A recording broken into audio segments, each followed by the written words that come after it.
वर्गापवर्गदे देवी नारायणि नमोऽस्तुते। कलाकाष्ठादिरूपेण परिणामप्रदायिनी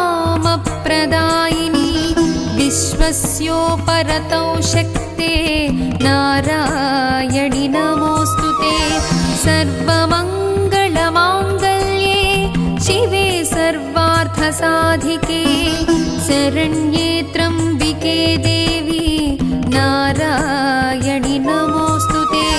सृष्टिस्थितिविनाशानां शक्तिभूते सनातनी गुणाश्रये गुणमये नारायणि नमोऽस्तुते। शरणागतदीनार्ता परित्राणपरायणे सर्वस्यार्तिहरे देवी नारायणि नमोऽस्तुते। हंसयुक्तविमानस्थे ब्रह्माणि रूपधारिणि कौशाम्भक्षरिके देवी नारायणि नमोऽस्तुते। त्रिशूलचन्द्राहिधरे महावृषभवाहिनी माहेश्वरि स्वरूपेण नारायणि नमोऽस्तुते। मयूरकुक्कुटवृते महाशक्तिधरे नघे कौमारी रूपसंस्थाने नारायणि नमोऽस्तुते। शङ्खचक्रगदासाङ्गगृहीत परमायुधे प्रसीद वैष्णवीरूपे नारायणि नमोऽस्तुते। गृहीतोग्रमहाचक्रे दंष्ट्रोद्धृतवसुन्धरे वाराहरूपिणी शिवे नारायणि नमोऽस्तुते। नृसिंहरूपेणोग्रेण हन्तुं दैत्यान् कृतोद्यमे त्रैलोक्यत्राणसहिते नारायणि नमोऽस्तुते। किरीटिनी महावज्रे सहस्रनयनोज्ज्वले वृत्रप्राणहरे चैन्द्री नारायणि नमोऽस्तुते। शिवदूती स्वरूपेण हतदैत्यमहाबले घोररूपे महारावे नारायणि नमोऽस्तुते।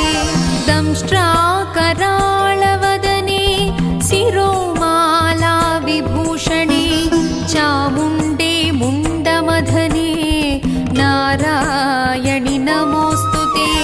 लक्ष्मीर्लज्जे महाविद्ये श्रद्धे पुष्ठे स्वदे ध्रुवे महारात्रि महाविद्ये नारायणि नमोऽस्तुते। मेधे सरस्वती वरे भूतिबाभ्रवितामसि नियते त्वं प्रसीदेशे नारायणि नमोऽस्तुते। सर्वतः पाणिपादान्ते सर्वतोक्षिशिरोमुखे सर्वतः श्रवणघ्राणे नारायणि नमोऽस्तुते। सर्वेन्द्रियगुणाभावे सर्वेन्द्रियविवर्जिते सर्वेन्द्रियार्थसंस्थाने नारायणि नमोऽस्तुते। सर्वभूतशरीरेषु बहिरन्तर्व्यवस्थिते सर्वव्यापिनी सर्वज्ञे नारायणि नमोऽस्तुते। सर्वभूतशरीराणां विनाशोद्भवकारिणी सर्वावस्थानते गौरी नारायणि नमोऽस्तुते। सर्वदेवादिदेवस्य सर्वस्यामिततेजसः सर्वप्राणधनाध्यक्षे नारायणि नमोऽस्तुते। सर्वस्वरूपे सर्वेशे सर्वशक्ति समन्विते भयेभ्यस्त्राहिनो देवी दुर्गे देवी नमोऽस्तुते। एतत्ते वदनं सौम्यं लोचनत्रय वैडूर्यभूषितं पातु न स्वं भूतेभ्यः कात्यायनि नमोऽस्तु ते ज्वालाकराळमत्युग्रम् अशेषासुरसूदनं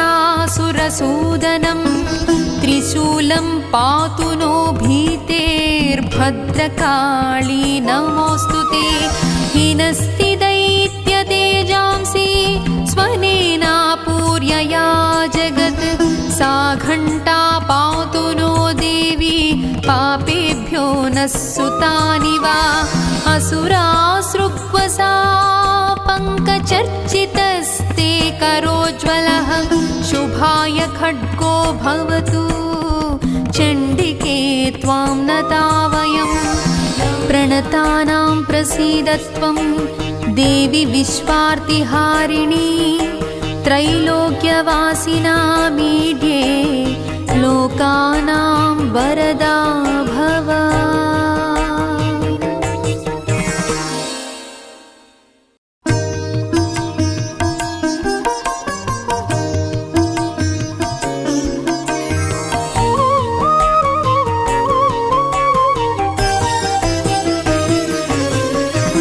सर्वभूता यदा देवी स्वर्गमुक्तिप्रदायिनी